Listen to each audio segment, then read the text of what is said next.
In a lifetime filled with impressive milestones that most people can only dream of achieving, former President Jimmy Carter is adding one more. As the Georgia native celebrates his 100th birthday, we're looking back on his life from his early years, growing up in Plains, to the start of his political career and post-presidency philanthropy, and the impacts he's had on countless people along the way. Jimmy Carter is as much defined by his later years when he became a global icon. I think he redefined a post-presidency in a fundamental way. There's no question that his post-presidency has been enormously successful in a way that you could never say about the period that he was president. Any discussion begins at the Carter Center, a base for humanitarian efforts worldwide. The Carter Center, since 1989, has worked with more than 36 countries to monitor and ensure fairness in more than 100 democratic elections. He's flown around the world. He has been involved in ongoing dialogues with different countries. Good to see you. Good to see you. That has been a tremendous public service. The former president paired human rights campaigns with programs for health. On the other side of the planet, guinea worm disease has affected millions. Carter championed its removal, and in 3 decades, the number of cases has dropped to less than 5. We believe that we now have assurance of enough funds to completely eradicate the disease from the face of the earth. The Carter Center has also made efforts against river blindness, trachoma, and a host of ailments affecting every continent. In 2002, that work was recognized with the Nobel Peace Prize. We will not learn how to live together in peace by killing each other's children.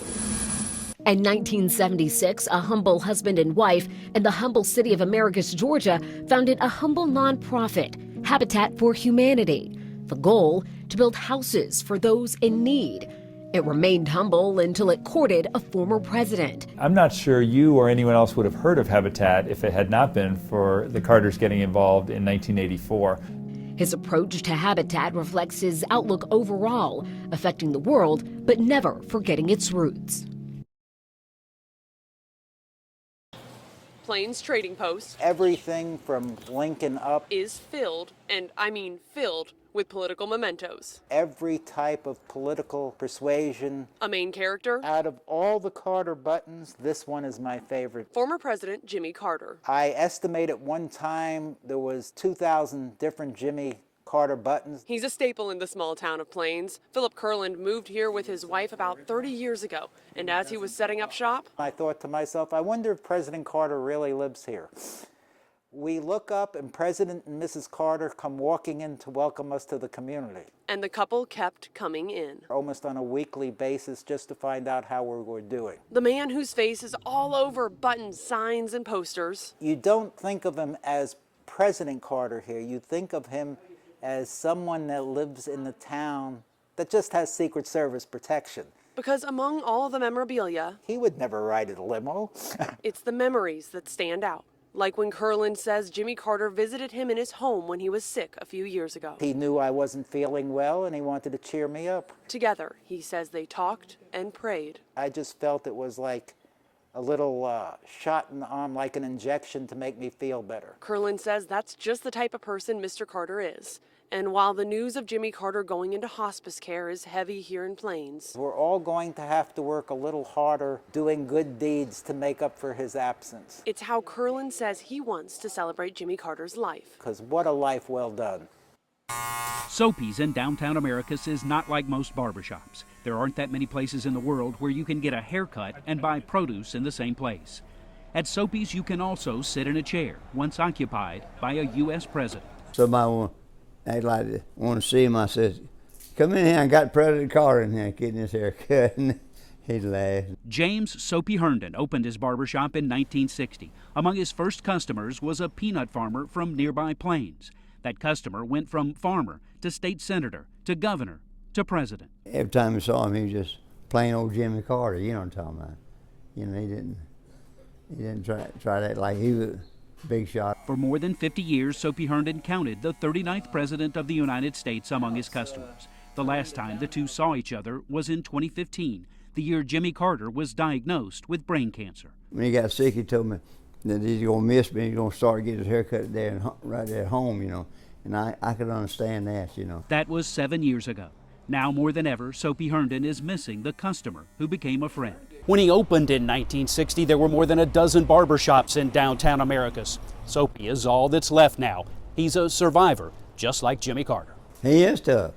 Good God, he's tough. You can count Soapy Herndon among those who aren't ready to say goodbye. We were good friends. He'd rather reminisce about the customer and friend who just happened to be President of the United States. In Americus, Jerry Carnes, 11 Alive News. Yearbook pages full of alumni who etched their way into the country's history. Miller, McKinney, Flanagan. And former President Jimmy Carter. There were a number of people who were very close friends with Jimmy Carter. A lot of them worked on his administration, and so a very cohesive class. Eileen Marusic serves as secretary for the class of 47, collecting and documenting the stories of the men she calls her 47 heart. She took over after her father, Larry Marusic, who also graduated then, passed away. The best part about taking this was that I was able to channel my dad because they lived the same military experience he lived. And as I see them passing away, it's been joyful, but it's sad. The ones left living, all at least in their late 90s. Some still remember the midshipman who would go on to be the 39th president of the United States, like class president Jack Stevens, who was in the same cutter crew as Jimmy Carter. A cutter's a type of boat. And people ask, well, how was he? Well, he was absolutely non-demanding. Of course, he hadn't been president at that time either, but he was easy to get along with, a neat wife. Joe Flanagan, who wrestled at the academy and served in the Navy for years, remembers taking classes with Jimmy Carter. He was always a straight shooter, and I enjoyed his company. A lot smarter than I was in math and the sciences, but I was way ahead of him in English and literature. He also worked on Carter's presidential campaign, as did Bob McKinney, who didn't get to know the future president and his wife Rosalynn until after graduation. Jimmy Carter asked him to serve as chairman of the Federal Home Loan Bank Board when he was elected president. They're wonderful people. McKinney and his wife even traveled with the Carters to China. He wore the hell out of you. He was a very active guy. He swam every morning, so that's what kept him healthy. And he gave 3 talks a day while he was over there. And he wore me out just following him around. From sea to presidency, Academy alums have long been Carter's crewmates.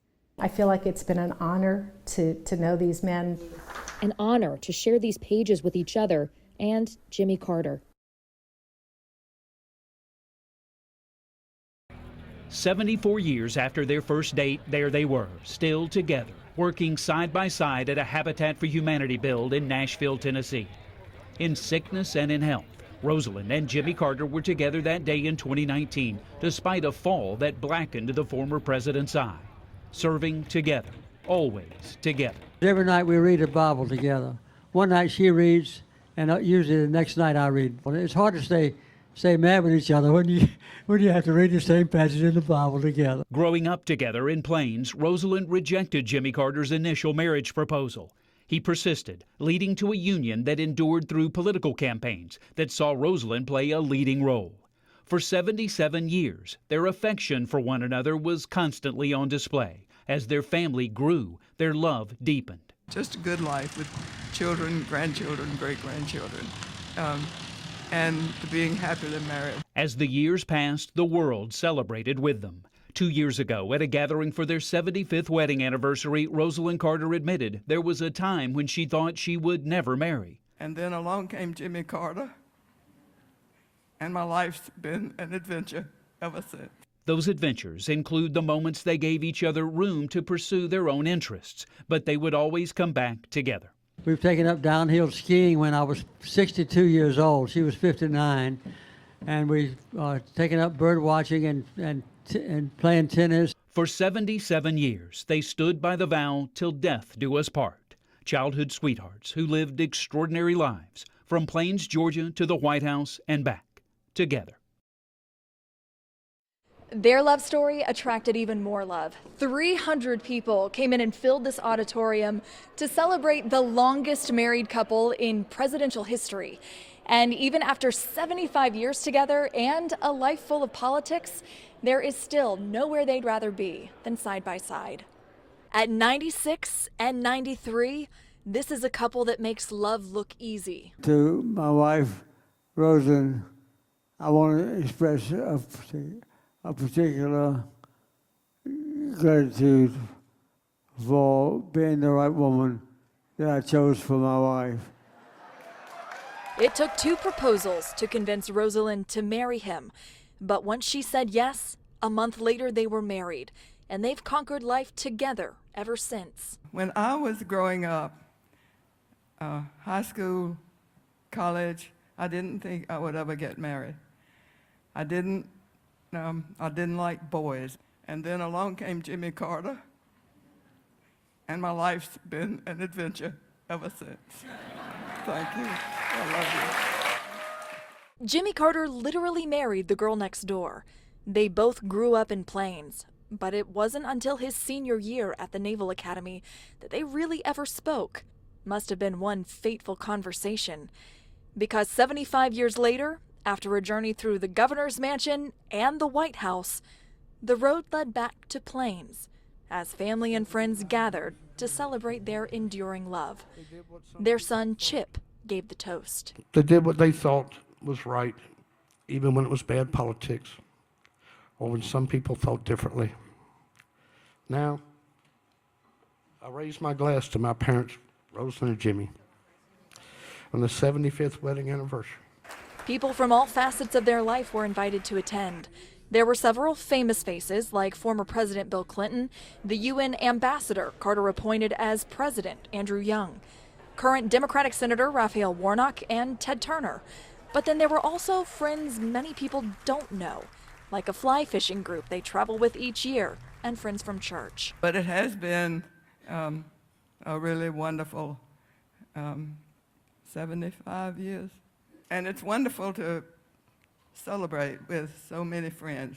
Their oldest grandson, Jason, couldn't help but show his pride. They are the definition of a power couple, for sure. And they're from Plains, Georgia. And that, coming down here to this tiny town to celebrate this definition of a power couple is exactly what's making everybody so excited today. This milestone is so big, you have to mark it in several special ways. These are the chairs where they sat today. It etched both of their names and the fact that it was their 75th wedding anniversary. This is one of several special tokens of the day. But the family said the best part of it all was the fact that they got to celebrate together in person for this anniversary. When Rosalynn Carter stepped into the spotlight, her passions followed closely. We love and care for every single one of you. She became a champion of mental health, testifying before Congress and advocating for new laws. We know that mental illness is a disease as any other. It can be diagnosed, it can be treated, and almost everyone suffering from mental illness can be helped. Those words shifted the conversation around mental health. Not only did she show that it's okay to have these difficult conversations, but she actually elevated them and said we should be having these difficult conversations. Leslie Holland with Alzheimer's Association Georgia chapter says Rosalynn Carter showed families they're not alone. The fact that those families see someone like the Carter family and someone like Rosalynn Carter who are in the fight with them, it really helps. Rosalynn was always looking ahead with the progress she made for all of us. For too long, these people have not received the care they need and that a caring society should provide. Holland hopes those conversations will continue everywhere in her honor. She had the heart of a servant and was so giving and was so ahead of her time. 37 years after President Carter left the White House, he is still hard at work. President Carter and his wife Rosalynn found a new role, building homes with Habitat for Humanity. Well, it's been one of the greatest things that ever happened to us. The nonprofit builds homes for families struggling to buy their own homes. This is their latest project, more than 20 homes near South Bend, Indiana, a project that has attracted roughly 2,000 volunteers. It's pretty cool to have somebody that's been a world leader realize that love probably is the most powerful weapon that we have on this planet. The Carters have been involved in habitat projects across the nation and around the world. They were attracted to the organization for what it is and what it isn't. As you know, Habitat charges full price for the houses and make the people that are going to occupy the house put in a lot of hundreds of hours of work on their own house. So it's not a charity. Carter's first project with Habitat was about 35 years ago, and he still believes the organization's mission is still relevant.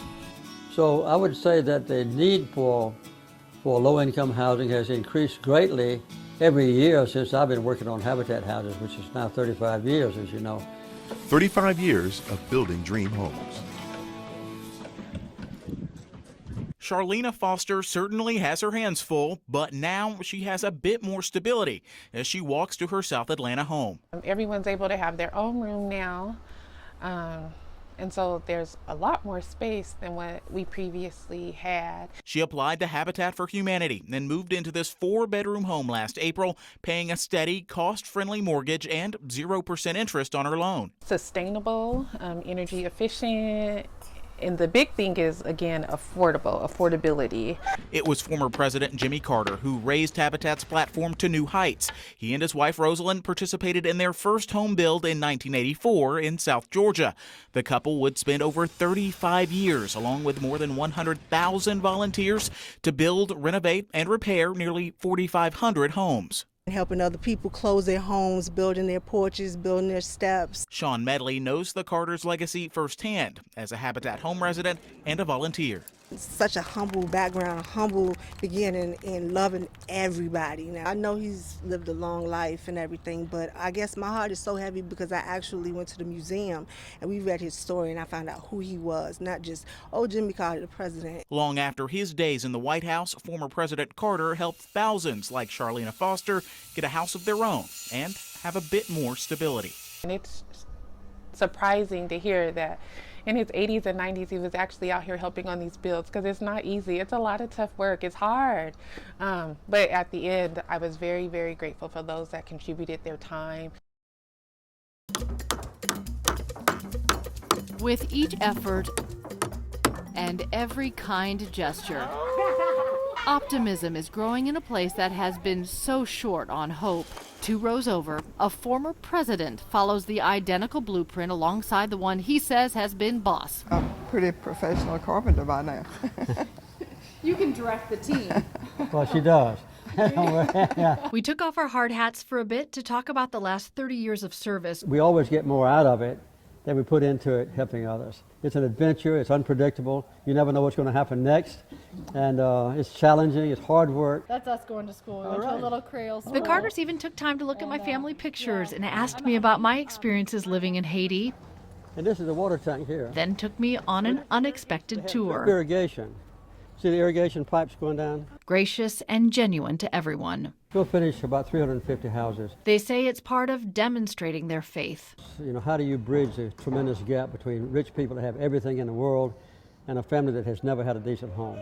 But Habitat gives you that way to communicate with each other. So you learn to respect people that you in the past did not respect because you thought they were kind of inferior in some way. You learn that they're not inferior in any way.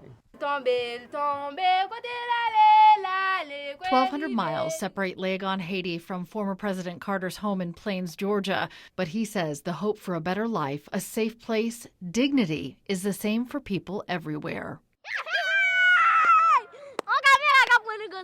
A decent place to stay, and then just a little bit of self-respect, your pride in something that you've done yourself, a little bit of hope for the future.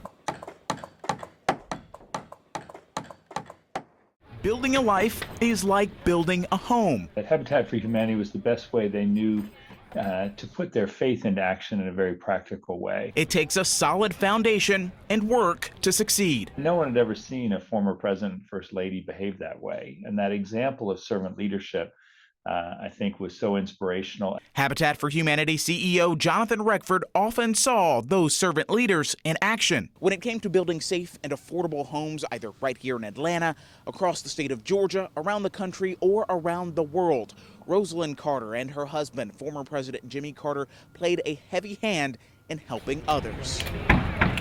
So pleased to be with other people who just want to do something to help someone else. Since 1984, the couple set aside 1 week each year to build safe and affordable housing in a different city. This is Rosalynn Carter in Nashville in 2019, the last year of the Carter Work Project before the pandemic hit. She worked alongside her husband and country music stars Garth Brooks and Trisha Yearwood. The appropriate title is the President and First Lady, but I got to say, after sitting side by side and building with them, there is even a greater title, and that is just lead by example. They're an example of the kind of human being to be, the kind of husband and wife to be, the kind of Christian to be. And I've seen them with some of the most powerful people in the world and some of the least powerful people in the world, and they're always the same. And to me, that's such a mark of integrity. Faith and integrity, two foundational takeaways that built a home, a life, and a legacy. We can all learn from Mrs. Carter a better definition of the good life. We're bombarded with false messages about what the good life is, and I think Mrs. Carter lived so simply, but with such strength and passion for making lives better for others. Jimmy Carter is here on the playground and basketball court where children burn off energy around a silhouette of the former president and his wife, Rosalynn. Jimmy Carter is here at the swimming pool he helped reopen last summer. It was definitely a hot day, but the joy on his face, among the millions of things that he's done in our world, but for him to do it right in his backyard, it meant everything to him. Plains, Georgia is home to the Jimmy and Rosalynn Carter branch of the Boys and Girls Club. The building is held together by nails the former president hammered into place, just like he's done so many times building homes for Habitat for Humanity. Children who need a place to go gather here after school for activities, homework, and meals, and sometimes visits from a former president and first lady. This is just who they are as people. You know, they are very faith-driven individuals who live by the Master's words about doing for the least of these. When the unit closed in 2018, Jimmy Carter went to work again. Boys and Girls Club take members from the clubhouse to the White House. The Carter Campaign for Kids raised more than $2.5 million. Marvin Laster is the former CEO of the Boys and Girls Club of Albany. He joined with the Carters to restore this place and welcome the children back. He wasn't campaigning for Republicans or Democrats, but a cause that we could all get behind, and that was young people. For Marvin Laster and others, this is where Jimmy Carter will live forever. I know that all is well with him and his spirit and his soul. He's a great man, and he lived as an example that we should all follow. I thank him so much. She fights back tears. Cecily Terry from Columbus, Georgia. Terry commutes to Maranatha Baptist Church in Plains every week, nearly an hour each way. All because years ago one Sunday she was visiting, and Jimmy Carter walked up to her and personally asked her to join. No sorrow, just thankfulness, but tears. But I'm just thankful for the example and the life that he's led. God, we thank you for his service to this nation. In this church, where Jimmy Carter taught Sunday school ever since leaving the White House in 1981, they prayed for him. And Lord, we'd be amiss this morning if we did not lift President Carter to you. Lord, we pray that you be with his family, Lord, those around him. Plains is sad. We're all sad. We knew this day was coming. Close family friend Jan Williams. He was a great teacher. No matter whether he said it, people saw how he lived it. Downtown Plains, history and souvenir shops and peanuts for sale. And visitors from everywhere on this Sunday. Sabrina Thomas drove up from Tallahassee, wanting to understand the town that made the man. You know, he's been around so long, and he's done so many great things for America. Then she speaks as if he is her friend too. My family's prayers and America's prayers are with you, and we just pray for peace. He was a very humble person. He was a person that color doesn't mean anything. Winston Bailey commutes to Maranatha from Columbus. He said prayers for Mr. Carter's comfort. Zach Steele joining in. To a lot of people, he's president. He's Mr. Jimmy Carter. To us, he's JC. To us, he's a friend. And they are embracing their friend, their neighbor, in spirit, with thanks. Do we have any visitors this morning? One of the most beloved traditions of our region and state has quietly come to an end. There is hope for a resumption, but the reality has sunk in Plains, Georgia. President Carter, the world's best-known Sunday school teacher, will no longer shepherd and host. The COVID-19 pandemic, combined with the challenges of advancing age for the nation's oldest living president, has become too much. The tiny Baptist church, a brick building amongst the pecan trees, has about 30 members, but as many as 450 attend when President Carter teaches. The day Uncle Jimmy came home. Kim Fuller is the oldest daughter of President Carter's late brother, Billy Carter. You have to convince him that he cannot teach Sunday school. He was laying in the bed, and I said, Uncle Jimmy, I don't think you need to teach Sunday school. Okay. Ms. Fuller has served as the regular replacement for her uncle, the 39th President of the United States. I asked Ms. Fuller if President Carter is okay with not teaching his class again. Probably not, and I tell him all the time, when you're ready to come back, you just let me know, and he will. He will. When he feels comfortable, if he feels comfortable, he'll let me know. So I'm sure that I don't think it's okay with him. The experience on a Sunday morning with President Carter and Mrs. Carter in attendance is unforgettable. It becomes the hottest ticket in the state. Arrive early and the parking lot is full. I attended with our 11 Alive photojournalist Stephen Boise the week after the Emory University announcement that President Carter had brain cancer in 2015. 1,000 people showed. At 12:01 a.m. on a Sunday, you were admitted to the parking lot of the church and you could sleep in your car until sunrise. The lesson taught by Mr. Carter was moving. He spoke of moral improvement as only a committed Baptist can on Sunday morning, reading from the Gospel of Matthew. You have heard that it was said, you shall love your neighbor and hate your enemy. But I say to you, love your enemies and pray for those who persecute you. President Carter also spoke of sex, eliciting a laugh from the adoring congregation. Another one is eros. Anybody know what eros is? Nobody in here knows.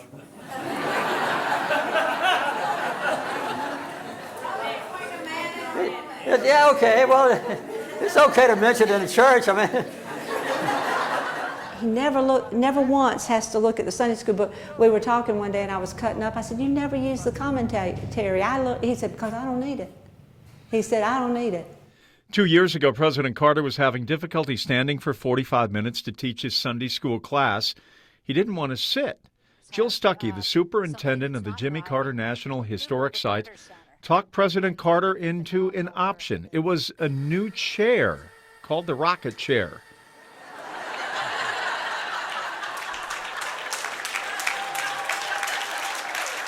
And it worked perfectly. President Carter hasn't taught his class since last year following his surgery, the result of the falls in 2019. Church members have prayed for his recovery, and his son Chip told me Wednesday his father is swimming in the backyard pool and making calls on behalf of the Carter Center to donors. Mr. Carter's 40 years of teaching is now part of Georgia lore. If you missed this experience, you missed one of the extraordinary experiences of your life. I will never forget sitting in those pews tightly packed, listening, and then a diverse junior high jazz band playing a slightly off-key version of Georgia on My Mind. Just saying these lines has put a lump in my throat thinking about that service 5 years ago in Plains. I still bow down to the fact that he is a Sunday school teacher.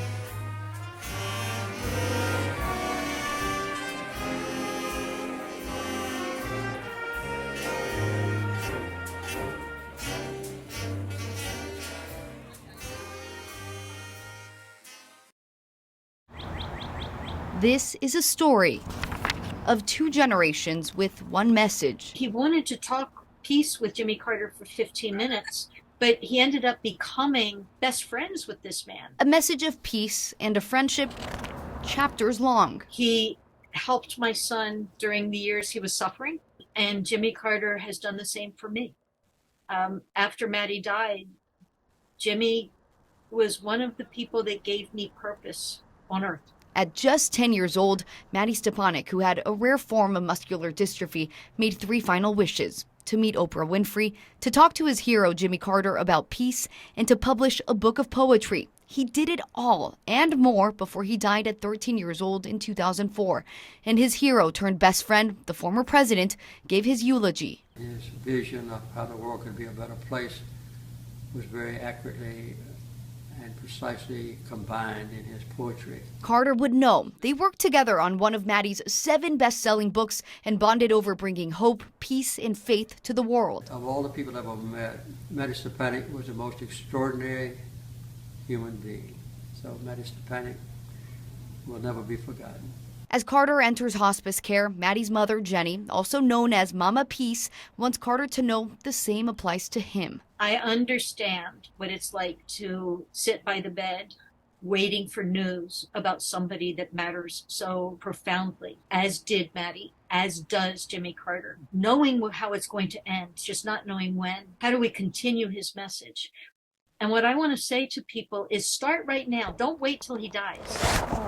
Now, this is also a story about a reunion, one between Maddie and the man he always looked up to. We embrace Jimmy Carter and we take him forward with us. The book might end, but the message always continues. It's playing high right now. For Vernita Sampson and Clyde Tullis, Plains, Georgia. Plains is home. My grandfather was a sharecropper, and he produced peanuts and corn and all that. As a grandchild of sharecroppers, Miss Sampson still lives on the land and grew up with the Carter's children. A very warm, peaceful family. I got a chance to even go to school with Amy Carter. For Clyde, their families work together. My dad and President Carter wasn't president then, but they all had good communication, and we was bringing our products to the Carter warehouse. Both say the Carters set an example when it came to showing love to the whole community. To me, they never showed racism, what color you were. Bottom line, love. In his 1971 inaugural address as the governor of Georgia, Mr. Carter famously said, "The time for racial discrimination is over." Their longtime neighbors in Plains said that statement played out, especially through the late Mrs. Carter's actions. Humility, honor, and like I said before, love. Love your neighbors. So I believe that's what they did for this community and all around the world. Love. President Carter famously didn't drink when he was in office. In fact, reportedly, he didn't even allow alcohol in the White House. But check in with just about any local brewery, and you're likely to find people toasting a little-known part of his legacy. When it comes to craft beer, before any sip, there is the science. How you hone your skills is by setting a target and hitting it every single time. Today, Daniel Terronez is the head brewer at DC's Other Half Brewing, but he'll admit his first batch missed the mark. I couldn't have butchered it any worse than I did. It was incredible. The beer was awful. The only person that said they liked it was my mom. That was countless recipes and several years ago when he got his start, like a lot of commercial brewers, brewing at home. The link between home brewing and the craft beer world is solid as stone.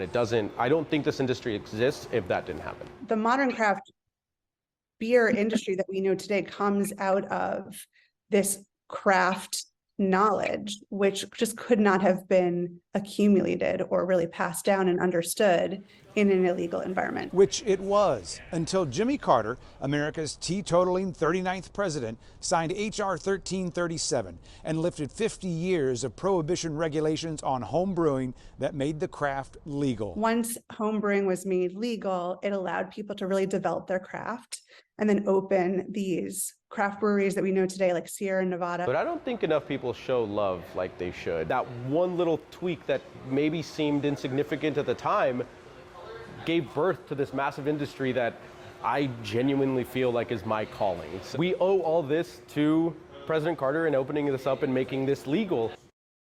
You know, everybody knows him in the state as this wonderful human being, this phenomenal ex-president. People use this term, the greatest ex-president ever.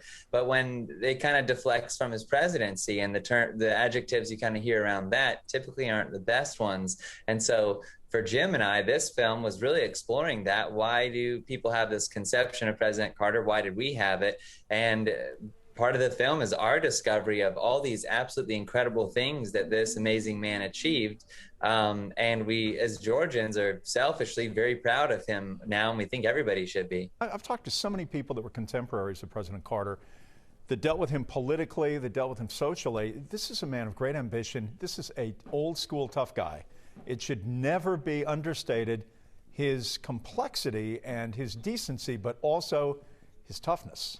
I think that's a terrific point, and I think, yeah, this is somebody who was very very tough. It was often told to us from members of his administration as we were making this film that if you wanted to upset President Carter, you would make a political argument for something. So an issue that he was deciding on, you would say, well, here's what's going to benefit you politically, and that would enrage him, because it wasn't about politics for him. It was about doing what was the right thing for the American people, which is something that I think is very seldom seen in our politics. My name is Jimmy Carter, and I'm running for president.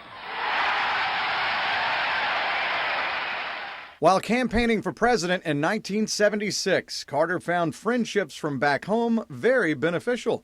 Alan Walden remembers his brother Phil had a close connection to Carter. Phil believed in him, that he was dead serious about it, and we all kind of put our efforts into it. Walden even turned Capricorn Studios' annual picnic at Lakeside Park into a massive fundraiser for Carter. I always enjoy coming here to meet the superb performers in our country and their managers and supporting cast, but also because of my personal friendship with Phil Walden. Following Phil's lead, many Capricorn-connected bands backed Carter for president. According to a Rolling Stone article from 1975, Walden was instrumental in the coordination of benefit concerts played by the Marshall Tucker Band and the Allman Brothers Band. I'm running for president. Look, I need your help. Will you help me? I want to introduce to you my friends and your friends, the ones that are going to help me get elected along with you, the great Allman Brothers. Capricorn artists raised more than $1 million for Carter's campaign and engaged younger voters. While he benefited, Carter's connection with Southern rock was genuine. Jimmy was not somebody that says, oh, I need to raise some money, so I'm going to get these rich rock and roll guys. He really knew something about their music. Allman Brothers member Chuck Lavelle remembers when Carter came to visit Capricorn Studios. And we thought, okay, bring him in. It'll be a photo op, and he'll be here for 10 minutes, and that'll be it. He was so great. He came in, he asked fantastic questions. He wanted to know about the business of music. He wanted to know about the recording process, and I'll just never forget that, how engaged and truly interested that he was in what we were doing here. Carter's sincerity and those friendships won him votes across the South and much of the country. He defeated Gerald Ford in November 1976 to become president. Jimmy Carter asked my brother Phil, what can I do for you? You've done so much for me. And my brother made the statement, I want you to be the best damn president that ever hit Pennsylvania Avenue. Once Carter moved into the White House, he brought his Southern roots with him. Atlanta Rhythm Section played a barbecue for Chip Carter's birthday there in 1978. ARS frontman Ronnie Hammond couldn't believe it. You ever been to the White House? Never have. What do you think it's going to be like? Be a gas, it'll be a lot of fun. President Carter had a little fun while introducing the band. Not only are we both from the same part of the country, but I remember when they first started that all the critics and commentators said they didn't have a chance. And they said the same thing about me. Carter never forgot those friendships made through Southern rock music. He was a very sincere person. You could feel it when you talked to him, and when you shook his hand, you could feel it. President Carter is exactly who you think he is. That has not wavered. Dr. Meredith Evans is the director of the Carter Presidential Library. It archives federal records and some personal papers from President Jimmy Carter and his family. It also tracks Carter's life and rise in the Navy and in politics and his service after his days in the White House. It also teaches some lessons. The lesson is, how do you exhibit patience, but also how do you believe in something bigger than yourself so that you can just treat a person the way you want to be treated. President Carter is a giant among men. And at the end of the day, you see the outpouring on social media of people whose lives he touched. Paige Alexander is CEO of the Carter Center, the nonprofit President Carter and his wife Rosalynn founded after the presidency. He is retired, but I don't think he will ever fully retire. But he's comfortable with where he is now, and that's really important to all of us. From eradicating guinea worm disease to ensuring more than 40 countries around the world had free and fair elections to advocating for mental health. He really touched people's lives at all spectrums. Everyone looks up to. And you don't find many of those anymore. And it's a full circle moment for both leaders. Alexander is from Atlanta. Evans wrote President Carter a note inviting herself to the White House many years ago. That note has now found a home here at the Carter Library, where the author is now the director and a student of A Life Well Lived. People might want to make fun of him as a Southerner or a peanut farmer or whatever negative thing they think about, but that means he's a hard worker. That means he cares for people. That means he's willing to give something away to help you be better and do better. This is the temple bell that was cast in 1820 from the town of Konucho. It was originally, along with basically all the other temple bells in Japan, was supposed to have been melted down into ammunition during World War II, and instead has become a symbol of peace between our two countries. This symbol of peace, gifted to President Carter in 1985 by the Japanese community, now takes new prominence on the Carter Center grounds. More than 500 pounds of history on display in a traditional Japanese bell tower. Many parts of it are hand carved. It was shipped to Atlanta, and then the same carpenter who built it in Japan was the one who came here with a crew to reconstruct it. Constructed from a 150-year-old Japanese cypress, the tower took 4 months to carve and create. And with its dedication, the temple bell will toll once more. A celebration of the two countries' friendship and President Carter's efforts to strengthen such ties, with hopes the sound of peace will reverberate beyond. I hope they take away truly how something that could have been a symbol of war is actually a symbol of peace, and how history recreates itself in positive ways. I think the bell itself feels very much honored. And now it's here to ring up and move the heart of people of Georgia as well. So it's a great honor for my family to be able to share my grandfather with the world. When I was celebrating his 99th, I didn't think we'd be here, and here we are, and Atlanta's turned out. It's the celebration of a lifetime. It just always loves music, it always has, so this is the perfect way to celebrate his life. President Jimmy Carter's life and legacy celebrated through music just days before turning 100. Celebrities, musicians, close friends, and 5 generations of Carters all revering the former president's kindness and love. And these are people, some of whom weren't even born when my grandfather was the president, who are just excited to be here and celebrate him as a human being, right? Beyond politics, beyond legacy and other things. He taught the world to love everybody, no matter their race, creed, color, or what country they are from. We may need to take note of this remarkable man's legacy. 100 years. That's someone to pay attention to. I get to rethink a lot of good memories. Andrew Young, Carter's close friend and former cabinet member. He knows the blessings of this life. He knows the problems of this life. And he's taken them all on and overcome them. A life well lived that will transcend time. Happy birthday. God bless you. Thank you for your example of leadership. Happy birthday, Papa.